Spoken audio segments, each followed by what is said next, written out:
यही हर्ष का विषय है कि आज हमें जीवन में कुछ समझने का, कुछ प्राप्त करने का सौभाग्य प्राप्त हुआ। आज आप ये देखेंगे कि संसार का प्रत्येक प्राणी अर्थात संसार का प्रत्येक मनुष्य दुखी है, अशांत है, चिंताओं के बोझ से दबा हुआ है। पूरा विश्व, मानव समाज आज अशांत है, दुखी है। क्यों? आखिर दुखी होने का कारण क्या है? इस संसार में मनुष्य से श्रेष्ठ इस धरती पर कोई जीवन है क्या? मनुष्य सृष्टि का सिरमौर कहलाता है, मनुष्य सृष्टि का सिरताज कहलाता है। मनुष्य के लिए परमात्मा ने ये सारी व्यवस्था किया है। दूध, घी, मेवा, मिष्ठान, फल, फ्रूट किसके लिए पैदा किया है? कुत्तों के लिए? मनुष्य के लिए। मनुष्य के लिए परमात्मा ने सुंदर संसार की रचना किया। और आज अगर मनुष्य दुखी है तो क्यों? मनुष्य दुखी क्यों है? जब तक हम इसके मूल कारण पर नहीं जाएंगे तब तक समस्या का हल नहीं होगा। आज प्रत्येक मनुष्य सुख की अभिलाषा में जिंदा है। सोचता है आज ये कल सुखी हो जाऊंगा, कल नहीं परसों सुखी हो जाऊंगा। आज काल करते करते काले बाल सफेद हो गए, पर क्या सुखी हो गया मनुष्य? हो गया? अगर इस जिंदगी में सुख नहीं मिला तो कौन सा जीवन होगा जहां हम सुख का अनुभव करेंगे, शांति का अनुभव करेंगे? क्या है मनुष्य के अलावा सुंदर कोई जीवन? यह मनुष्य का जीवन सृष्टि का सिरमौर है। इस जीवन को पाने के लिए देवता भी लालायित थे। देवता भी लालायित थे। जो स्वर्ग में वास करने वाले देवता हैं वो अभी मनुष्य तन पाने में भगवान से प्रार्थना करते। साफ शब्दों में भगवान राम ने बात कही थी, बड़ी भागी मानुष तन पावा, असुदुर्लभ सद्ग्रंथ गावा। यह भगवान राम ने विचारणीय विषय एक है। देवता भी भगवान से मनुष्य तन पाने के लिए प्रार्थना करते, पर भगवान ने देवताओं को मनुष्य का जीवन नहीं दिया, तुमको दिया। इससे क्या सिद्ध होता है? भगवान ने तुमको अपना माना, भगवान ने तुमको अपना समझा, तभी तो सुंदर जिंदगी दी। देवताओं को तो नहीं दिया, पर आपको दिया। लेकिन आप क्या कर रहे हो? देवताओं की पूछ पकड़ ली तुमने। अरे भाई, एक आदमी, भगवान ने तुमको सृष्टि की सितारे बना दिया, देवताओं को नहीं देकर तुमको दे दिया, पर तुमने जीवन की कदर नहीं जानी। तुम देवताओं की पूछ पकड़ ली। क्या के लिए? सुख के लिए। सुख के लिए लोग आज पूजा पाठ, व्रत, उपवास जगह करते हैं। करते नहीं करते? लोग मंदिर में आते क्या मांगने जाते हैं? कोई बेटा मांगता, कोई धन मांगता, कोई प्रमोशन मांगता है। क्यों? सुख ढूंढता है मनुष्य। मनुष्य सुख की तलाश करता है, बेटा में, धन में, महल में, ऊंचे ऊंचे पदों में सुख की कल्पना करता है। लेकिन क्या जिसको सारी चीज उपलब्ध है वो सुखी हो गया क्या? हो गया क्या सुखी? नहीं। तो दुखी होने का कारण क्या है? ये भी समझने की आवश्यकता है आपको। और मनुष्य दुखी किससे है? हृदय पर हाथ रखो, तुम्हारे हृदय साफ सब गवाही देगा। अगर मनुष्य दुखी है तो अपने प्रियजनों से, जिसको तुमने दिल दिया उसने तेरे दिल को दुखाया होगा। जिसने तुमसे तुम्हें प्रेम किया वही तुम्हारे कटुवचन कहा होगा। जिसको मनुष्य अपना कहता है अपने ही लोग दुख देते हैं। गैर उसको दुखी है क्या? हैं? गैर उसको दुखी है? तुम दूसरे जवानों को दुखी हो क्या? हर मनुष्य का दुखी है अपने प्रियजनों से जिसको तुम अपना कहते हो। क्यों? आज समझने की आवश्यकता है। अगर हम जिंदगी में सुख चाहते हैं, अगर हम जीवन से दुखों का अंत चाहते हैं तो क्या करना होगा? इस दुनिया की सारी वस्तुएं, आज का समय ऐसा है मनुष्य जितना प्रीत बेटा से नहीं करता, बीवी से नहीं करता, उतना धन से करता है। करता है नहीं करता है? अब स्त्री भी धन से ज्यादा प्यार करती है, पति को ठोकर मार के चल देती है। अगर पति मेरा धन हो जाएगा, जाती कि नहीं जाती? हर आदमी धन से प्यार करता है, चाहे नारी हो या पुरुष। धन के पीछे परिवार का त्याग करते हैं, धन के पीछे हत्या कर देते हैं। सारे कुकर्म हो रहा है दुनिया में धन के पीछे। लेकिन क्या धन से कोई सुखी हो गया? जो सुखी होता है सारा संसार सुखी हो जाता है। एक दुनिया है, सड़क पर भिखारी होते हैं, शाम को देखो तो 200-400 रुपये भिखारी को मिल जाएगी, भिखारी को। और इसी हिंदुस्तान में ऐसे ऐसे लोग हैं जिनके रुपये लाभ किया जाए तो दब के मर जाएंगे। तो क्या कोई सुखी हो गया? अब आज सारा संसार भक्ति के रास्ते पर चल भी रहा है। 98% मनुष्य भगवान की भक्ति में लगा हुआ है। बस में आ रही यह बात अलग है। कोई मंदिर जाना पसंद करता है, कोई मस्जिद जाना पसंद करता है, कोई चर्च जाना पसंद करता है, कोई गुरुद्वारे जाना पसंद करता है। लेकिन सभी का लक्ष्य क्या है? प्रश्न है भक्ति की आवश्यकता क्यों है? भक्ति की आवश्यकता है। जब तक हमें आवश्यकता का बोध नहीं होगा तब तक हम कुछ हासिल नहीं कर सकते। मौसम गर्म हो रहा है, हमें एक में 400 पंखे लगाने पड़ेंगे। भाई इसे गुजारने में चलकर ऐसी लग जाएगा, कूलर लग जाएगा। कब तक? जब तक गर्मी से निजात न मिल जाए। पसंद आ रही? लेकिन अगर यह मौसम ठंड हो जाए तो तुम पंखा चला सोओगे? एक पंखे का चीज दुख देता है वही हमारा मूल मकसद है जीवन से दुखों का अंत करना। वो कैसे होगा? एक रास्ता दिया हमारे महान पुरुषों ने, जब ही नाम जन आरत भारी, जाने जब ही नाम जन आरत भारी, मिटे कुछ संकट, सारा संकट से मुक्त होता है, जीवन सुखमय हो जाता है। लेकिन शर्त दिया क्या? जपई नाम जन आर्त, जो आर्त भाव से प्रभु के नाम का जाप करता है। अब मैं दूसरी बात आपसे पूछ लूंगा।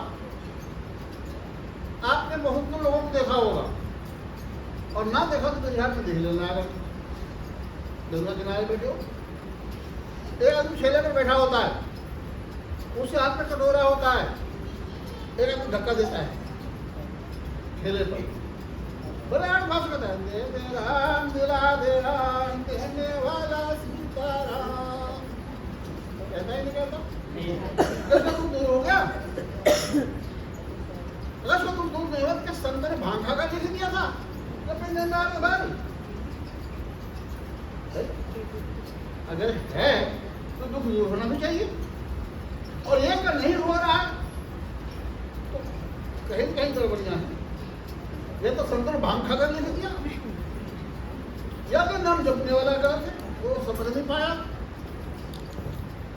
वो समझ नहीं पाया। और नाम जपने वाला सुखी होता है, यह बात अनुभव का विषय है। वर्णन आया है, मंगल भवन मंगलहारी उमा शहीद जपति पुरारी। भगवान शंकर ने किसी नाम का जाप किया, पति पत्नी एक साथ बैठकर। वह नाम है मंगलोक भवन, अर्थात सुख देता है और दुखों को दूर करता है। मनुष्य को क्या चाहिए? सुख। मनुष्य को क्या चाहिए? सुख और दुखों से छुटकारा। तो दोनों ही विशेषता है नाम के अंदर। वो दुखों का हरण करता है और सुख प्रदान करता है। कौन सा नाम? जिस नाम का जाप भगवान शंकर ने। आज सारी दुनिया ओम नमः शिवाय माला फेर रही है,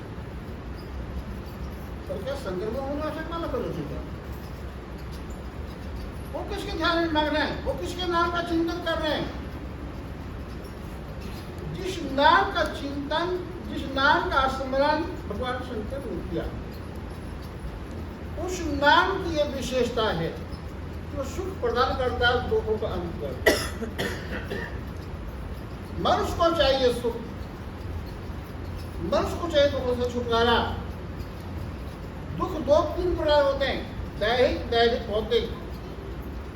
तीनों प्रकार के ताप से मनुष्य छूट जाता है, छूट जाता है।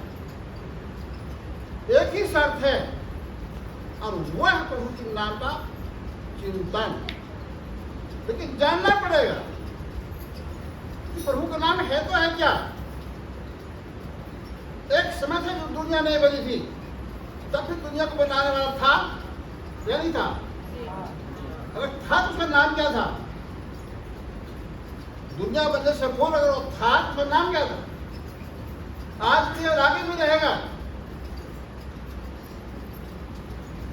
हम कहते हैं, सारा धर्मशास्त्र कहता है कि भगवान सब जगह है। भगवान सब जगह है, ये स्वयं भगवान सब जगह जाते हैं। हरि व्यापक सर्वत्र समाना, प्रेम से परगट हो तुम्हें जाना। परमात्मा समान रूप से सर्वत्र एक समान समाया हुआ है। अगर परमात्मा सब जगह मौजूद है तो क्या उसका नाम केवल रामायण में पढ़ा होगा या कुरान में होगा? वो एक ऐसी शक्ति है जो मन और बुद्धि से परे। इसलिए संत गुरु नानक ने लिखा, एको सुमरन नाम का जलथल रहे समाय, अब दूजा का सुमरिए जो दम में ते मर जाए। परमात्मा सब में अगर समाया है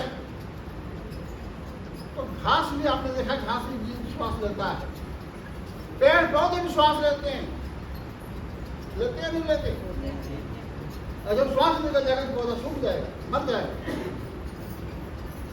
हमारे संतों का श्वास श्वास स्मरण करो, वृथा श्वास न खोए और न जाने श्वास का आवन हो। अगर श्वास श्वास नाम चिंतन की सलाह दिया हमारे दोस्तों, और श्वास पेड़ पौधे भी, श्वास पेड़ पौधा भी, परमात्मा का नाम तुम्हारे श्वास में समाया हुआ है। अगर तुम श्वास में तुमने सुमरन कर लिया तो जीवन से दुखों का अंत होगा, होगा। लेकिन यह भी बता दूं, अगर आपको नाम का बोध मिल चुका है तो तुम्हारा मन सुमरन में नहीं लगता, तुम्हारा मन सुमरन में लगता नहीं है। यही सत्य है। और क्यों नहीं लगता? उसके पीछे भी कारण। अगर तुमने किसी व्यक्ति को 20 साल पहले 50 रुपया दिया था और अगले साल तक वापस नहीं दिया, वो आदमी तुम्हें याद रहेगा, भूल जाओगे? याद रहेगा ना? क्यों भाई? 20 साल का 50 में तुमने दिया था, तो आएगा तुम्हें याद? कारण क्या है? मनुष्य का सबसे प्रिय वस्तु है धन आज, और जहां तुम्हारा धन जाता है वहां तुम्हारा मन जाता है, और तुम्हारा मन जाता है। आज आवश्यकता शुरुआत की है भक्ति। भक्ति सुखों की खान है। गोस्वामी ने लिखा भक्ति स्वतंत्र सकल सुख है। भक्ति स्वतंत्र और सभी सुखों की खान है। लेकिन आज का समाज जिसको भक्ति समझता है क्या वो स्वतंत्र है? एक आदमी सोचते रोज गंगा नहा रहे, ये भक्ति है। बगल में लोग भैंस भी धो जाते हैं गंगा में, लेकिन तुम अपने घर से जाओ, गंगा नहा कर अपने घर के काम कर लो, सुलभ है दुर्लभ? क्या होगा? आसान है? तो भक्ति स्वतंत्र है। लेकिन आज हम मनुष्य को करता है भक्ति, वो भक्ति स्वतंत्र नहीं, वो भक्ति परतंत्र है। किसी भक्ति मंदिर का अधीन, किसी मस्जिद का अधीन, किसी चर्च का अधीन, किसी गुरुद्वारे का अधीन, किसी को तीर्थ के अधीन। स्वतंत्र और स्वतंत्र भक्ति का उपदेश संत मानव पुरुषों ने दिया। स्वतंत्र भक्ति भगवान कृष्ण अर्जुन से कहा कि अर्जुन को निरंतर सुमरन कर और युद्ध कर। निरंतर सुमरन। मनुष्य एक किसी भी शब्द का जाप करना चाहे नहीं कर सकता। आगे खोल के बैठो, आगे बगल में चाहिए।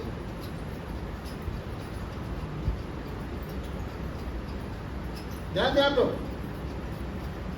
कौन सा उपदेश किया भगवान कृष्ण ने? जो कहता है 24 घंटे निरंतर सुमरन करो, युद्ध भी करो। आज तुम किसी भी शब्द का चाहे निरंतर जाप कर ले, कदापि संभव नहीं। सोते समय छूट जाएगा, बोलते समय छूट जाएगा, खाना खाते समय छूट जाएगा। भगवान कृष्ण ने स्वतंत्र भक्ति को उपदेश किया, तो स्वतंत्र भक्ति के संबंध में कबीर ने भी लिखा, जागन से सोवन भला। ध्यान दें, जागन से सोवन भला, जो कोई जान सोय, अंतर लागी रहे सहजी सुनी रंग होय। निद्रा अवस्था में भी सुमिरन संभव है। जिस निद्रा अवस्था में जाने के बाद मैं बात नहीं कह सकता, और अपनी तो कह सकता हूँ ना, और तुम्हारी बात नहीं जानता, पर मुझे मालूम है कि जब मैं निद्रा अवस्था में जाता हूँ तो मुझे नहीं पता कि मैं यूपी हूँ या बिहार या पंजाब या छत्तीसगढ़, मुझे नहीं पता रहता। तुमको रहता है क्या? तुमको पता रहता है? जमीन पर रहेगा तखत पर, पलंग पर? उस निद्रा अवस्था में भक्ति संभव हो रही है। बताओ, स्वतंत्रता हद तोड़ दी सबको। कैसी वह स्वतंत्र भक्ति है जो निद्रा अवस्था में भी संभव? हम जो कहते योग निद्रा, निद्रा अवस्था में भी भगवान के साथ जुड़ते रहना, कितना सरल है भक्ति, कितना सरल। जो निद्रा अवस्था में भी भक्ति संभव, अंधा लंगड़ा गूंगा बहरा कोई भी सबके लिए सुलभ है। देखिए एक शर्त मन लगाई महान पुरुषों ने। भगवान राम लक्ष्मण को समझा कर कहते हैं कि भक्ति का अनुपम सुख मूला। ध्यान देंगे, कहते भक्ति का अनुपम सुख मूला, मिले जो संत को ही। केवल भक्ति सुख अनुपम है, उपमा से परे है, लेकिन शर्त लगा दिया तब मिलेगा जब संत अनुकूल मिलेगा। अब संत के भेष में गंगड़ी भंगड़ी शराबी सब लोग पड़ेगा, आपको नहीं मालूम संत की पहचान करना बहुत टेढ़ी चीज। संत की पहचान ही बहुत बड़ी टेढ़ी चीज है। टेढ़ी चीज समझते तुम? एक जमींदार था, उसके अपने बेटे का विवाह था। जब बेटे का विवाह करा था तो गांव के किनारे एक संत थे, सूरदास, नेत्रहीन थे, पट्टे से। जमींदार ने पूरे गांव में न्योता दिया। जब बेटे क्या कर रहा तो पहुंच गए सूरदास के पास में। सूरदास, कल हमारे बेटे की शादी है, तो आप आएंगे, भोजन ग्रहण कीजिए। उसने पूछा भोजन में क्या क्या है? बोले हलवा है, पूरी है, खीर है, रबड़ी है। उसने तो हलवा भी खाया, पूरी भी खाया, और खीर कैसा होता है? खीर कैसा होता है? सफेद होता है। सफेद कैसा? बोले बगुला जैसा। बगुला कैसा? तो नाथों का बोला। अब क्या? अरे बाप रे बाप, अरे बहुत के लिए मैं तो दिखाऊंगा भाई, अरे बस कितने कर फंस जाएगा ये। ओ जो समझने की भक्ति सुख का अनुपम सुख है, ये भगवान राम सुंदर, लेकिन शर्त में लगा दिया, जो मिलेगा तब के बाद अनुकूल शर्त नहीं। अब समझने की आवश्यकता है भक्ति, लेकिन मैं कह रहा हूं भक्ति से पूर्व भगवान को जानने की जरूरत है। भक्ति प्रारंभ कब होगी? जब भगवान का होगा दर्शन। यह तीन का समय होता है, पहला भक्त, दूसरा भगवान, तीसरा भक्ति। भक्ति अर्थ है तुम्हारा बुद्धियां, तुम्हारा मन। तो अब भगवान, आज दुनिया में भगवान के नाम लड़ाइयां हैं। मानने वालों में से दो तरह के लोग हैं, कोई निराकार मानता है, कोई साकार मानता है, पर दोनों मानते ही, जानता कोई नहीं, जानता कोई नहीं। भगवान निराकार भी और साकार भी है, युग युग में साकार में प्रकट हुए, लेकिन उसकी पहचान हर आदमी नहीं कर सकता।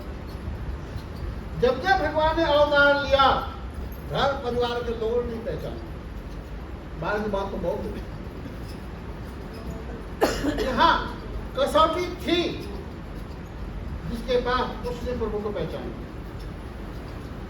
कसौटी थी शेबरी के पास, जो राम को देखते मुक्त हो गई, तो उनकी सुधिक हो गई, क्या हमें बैठाना, कहाँ उठाना है। हर एक चीज की पहचान होती है, पहचान कसौटी होती है। जिस घर में भगवान ने जन्म अवतार लिया, घर के किसी भी सदस्य ने उनको पहचान नहीं पाया। इतिहास गवाह, चाहे राम हो, चाहे कृष्ण हो, चाहे शंकर हो। शंकर माता पार्वती ने पहचान पाई, वो नहीं पहचान पाई। एक समय का जिक्र है, जब सीता हरण हो गई, सीता की तलाश करते करते राम जा रहे, इधर से राम जा रहे, उधर से शंकर जा रहे, दोनों तो आंखें मिल गई। चार मिले 64 किले 20 रहे का जो, और प्रेमी से प्रेमी तुम बड़े साथ करो, पूरा जय सच्चिदानंद के पावन अस कहे चले मौलूद न साथ हाथ जोड़कर जय सच्चिदानंद किया भगवान सुंदर। माता को भरम हो गई, भरम हो गई। हे देवाजी महादेव, आपकी दुनिया आपकी पूजा करती है। तो यह राजकुमार जो पत्नी के वियोग में रो रहा है, आपने क्या हाथ में बात की? वो बहुत तरह समझाते हैं, नर नहीं नारा, बहुत तरह समझाते, लेकिन पर कहाँ मानने को स्वभाव ना ही स्वभाव, अगर शंका हो जाए तो बहुत मुश्किल। जो शंका हो ही गई तो लंबी प्रसंग है, आप संशय में समझो।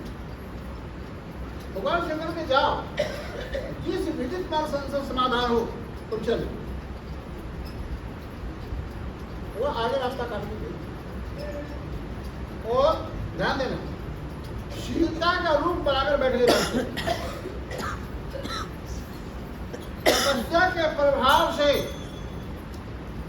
रूप बदलने की क्षमता तो थी, पर तपस्या के प्रभाव से भगवान की पहचान कर पाई क्या? तपस्या के प्रभाव से अपना रूप बदल सीता रूपान बन गए। तो भगवान राम सन्मुख पहुंचे तो माता तुम्हें अकेले कैसे, यहाँ भगवान निश्चय घूम रहे हैं, कहाँ छोड़ते भोलेनाथ को? अगर मैंने को उठा लेगा तो भगवान तुम्हें वैसे भटकते जैसे मैं भटक रहा हूँ। लज्जित हो गई, आंखें बंद कर ली। जो आंखें बंद तो हे राम दिखाएंगे, इधर इधर मूल घुमाए तो भी राम सूरत भगवान भी समझ गए। पूछा जब आई भगवान ने पूछा इस बात की परीक्षा लिया, कोई परीक्षा नहीं, क्या हुआ आप मेरे से अभी नमस्कार करके चले आए। इतना समझाने के बाद नहीं मानी, इतना सदुप हो गए वहां नमस्कार करने गए। जब समारा बिल्कुल तो सारा चेक जा गया, क्या दिया तो मेरी माँ का शुक्र बना ध्यान दे शिक्षा। तुम्हें कहने का तात्पर्य तपस्या के प्रभाव से रूप बदल लिया, तपस्या के प्रभाव से भगवान की पहचान, भगवान को पहचानने की कसौटी होती है। कसौटी थी मीरा के पास, काले सांप के रूप में भगवान आए। मीरा पान घूमकर बंदनाथ धन धन मेरे भाग गुरुआए काले नाथ की जीवा। कसौटी थी नामदेव के पास, कुत्ते के रूप में भगवान आए, उसको पहचान। कसौटी का अभाव था यशोदा के पास, तो भगवान को डंडे मारती, ऊपर में बांध लेती। अरे पहचान लेती कि भगवान है तो ऊपर में बांध पाती, डंडे मारती, देखा नहीं मना करती। तो सज्जनों, भगवान को पहचानने की कसौटी, जिसके पास वो कसौटी रही, केवट के पास कसौटी थी, पहले चरण धोया बाद में नाव बैठाया। कौन से डिग्री कॉलेज से पढ़ गया था भाई, क्या कसौटी थी राम को पहचान लिया। और राम ने कहा किया है, कौन सी अहिल्या थी जो पत्थर से नाली में हुई, कैसे पता लगा? तब तो नेटवर्क में जमाना नहीं था ना, किसी ने मोबाइल कर दिया, कहानी कहा की। और केवल को पता है वो कसौटी है आत्मज्ञान, उस कसौटी का नाम है आत्मज्ञान, ब्रह्म ज्ञान, माँ के गर्भ ज्ञान।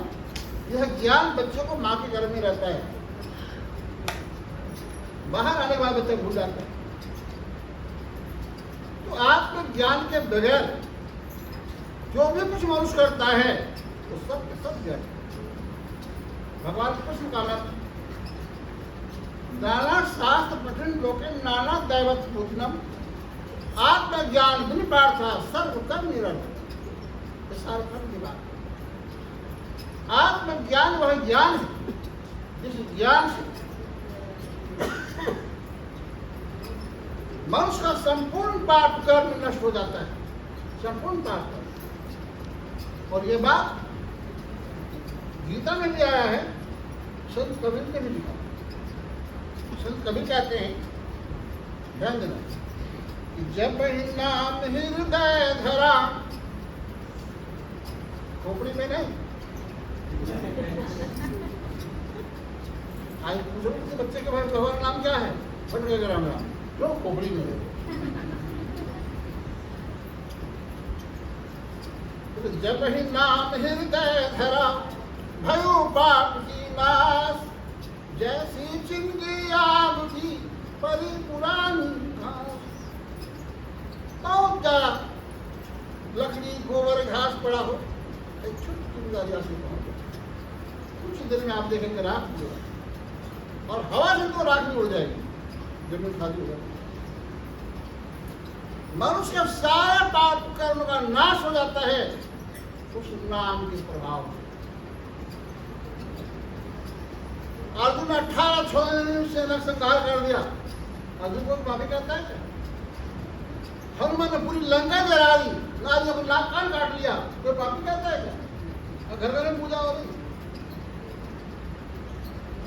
सदन कसाई अंगुली मार डाक, ये सारे पार उतर गए तो प्रभाव था वह नाम। लेकिन आज जानने की जरूरत है वो नाम था क्या,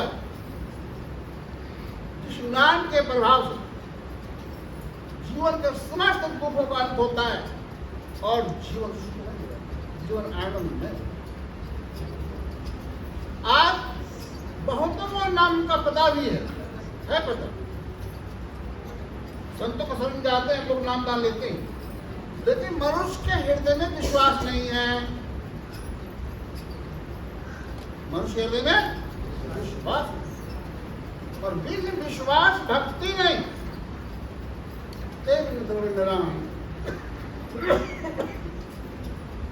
बगैर विश्वास की भक्ति प्रारंभ नहीं होती।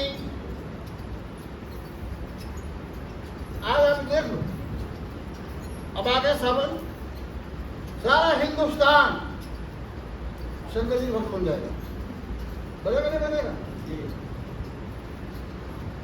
घर से बाजार नहीं आते पैदल, मान सम्मान घट जाएगी, मान सम्मान घट जाएगी। क्या भरेगा ना घर में सब चीजों के ऊपर जाके दिखते थे, लेकिन असली भक्त हैं, जाएंगे हरिद्वार जल लेकर आएंगे, पांव फूल के केवल थम जैसे हो जाती है, होते नहीं होते। आज केदारनाथ की यात्रा कर रहे हैं, जो घर में पैदल नहीं चलता वो पहाड़ पर चढ़ रहा है, घोड़े पर जाते। क्यों? ये भक्ति है, किसी की ना भक्ति है। जबकि स्वतंत्र भक्ति को उपदेश महापुरुषों ने दिया, और स्वतंत्र भक्ति घर में, वन में, खेत में, खलिहान में, बेड में, बिस्तर में, बाजार में कहीं भी तो जानने की जरूरत है। वो तो स्वतंत्र भक्ति को उपदेश किया महापुरुषों ने हमारी, वह भक्ति सरल है, सुखद। बच्चा, बूढ़ा, जवान, अंधा, पहलवान सबके लिए सुलभ है। पर पहली बात तो ज्ञान हो, और ज्ञान के बाद आज अभ्यास करें। अभ्यास के बाद पहचान में आएगा। जब पहचान में आएगी तो भक्ति सुलभ हो जाएगी, भक्ति सरल हो जाएगी, भक्ति सरल हो। उसी आधार पर जब भक्ति सुलभ होगा आपके विश्वास को निर्भर करता है। मनुष्य के हृदय में आज विश्वास का अभाव। आज शंकर जी के भक्त हो जाएंगे, कल जन्माष्टमी आएगा, सारा हिंदुस्तान कृष्ण भक्त हो जाएगा, परसों नवरात्रि आएंगे, सब दुर्गा जी भक्त हो जाएंगे।